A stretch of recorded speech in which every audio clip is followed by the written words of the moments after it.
sobre a Floresta da Tijuca é pensar que esse espaço foi construído historicamente. O que é esse lugar que hoje a gente chama Floresta da Tijuca? Ele começou a ser ocupado principalmente pelo café, e não poderia ser diferente, porque essa é a história do Brasil. O café veio salvar o Sudeste e a economia do Império Brasileiro. A prática do plantio de café no Brasil foi feita na base da devastação e da queimada. Esse processo de devastação, a ele se atribuiu também a falta d'água na cidade do Rio de Janeiro.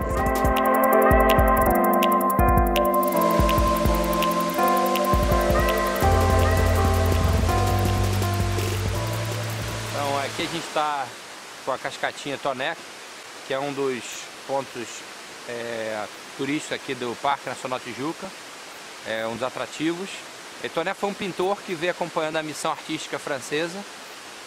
Quando a família real portuguesa já estava aqui no Brasil, ele veio para cá junto com outros artistas para retratar o Brasil e mudar um pouco a cara de colônia que o Brasil tinha, já que a família real estava aqui. Ele veio morar onde hoje funciona um restaurante e ele escolheu esse local em função do clima, né, que era mais ameno. Muitos europeus que vinham para o Brasil, ao chegar nas áreas mais quentes, vinham para os locais mais altos em função do clima mais agradável. Eu comecei falando dessa construção desse espaço porque a gente tem que pensar que essa paisagem foi construída esteticamente também. Se você fizer um levantamento de aquarelas, pinturas, de toda uma produção plástica dos artistas, por exemplo, que vieram com a missão francesa, com a missão austríaca, Urgendas, o Debré, o Thomas Ender, é uma lista infinita quase de projeções do que seria a Cascata da Tijuca, a casa do senhor Toné.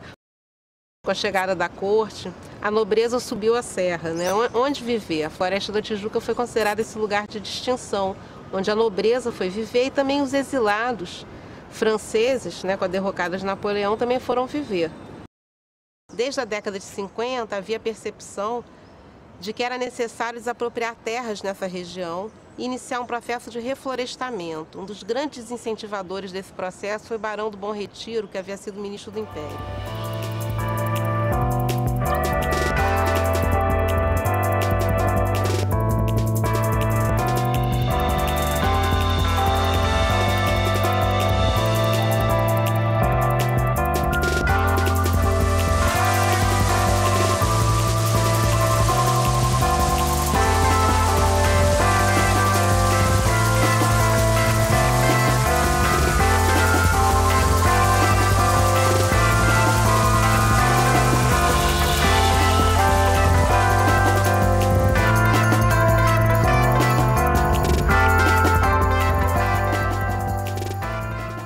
Nós estamos aqui na entrada da principal trilha da Floresta Tijuca.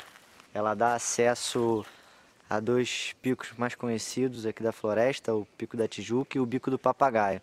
Essa trilha também tem uma série de bifurcações que levam a diversas escaladas e outras caminhadas curtas.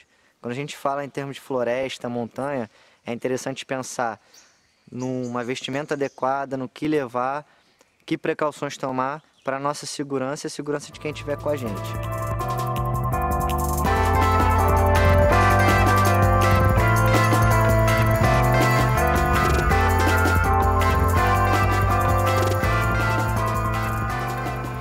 Logo aqui atrás a gente tem uma palmeira jussara, que é uma espécie típica da Mata Atlântica e que a gente vai encontrar ela bastante abundante em áreas protegidas.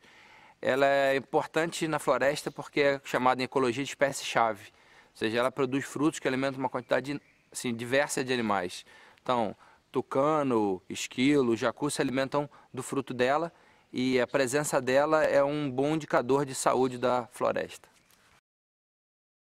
Bom, essa aqui é uma entrada que leva até a base de uma das escaladas aqui no Pico da Tijuca. As entradas para a base dessas escaladas são geralmente assim, na curva.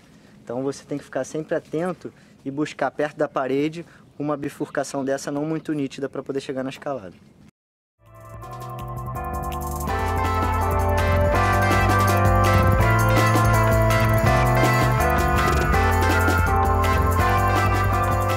Pode perceber uma área do parque com a vegetação mais aberta em função das condições climáticas ou do solo. Então, ou porque aqui o sol é mais intenso e tem mais vento, ou em outros lugares porque o solo é menos profundo em função de afloramento rochoso, a vegetação tende a ser um pouco mais aberta.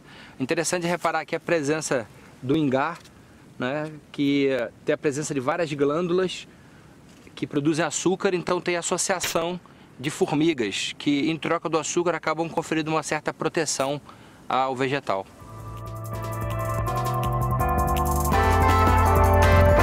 Chegamos aqui na escadaria da Tijuca. Essa escadaria foi construída na época do governo do presidente Washington Luiz, para o rei Alberto, tem cerca de 117 degraus.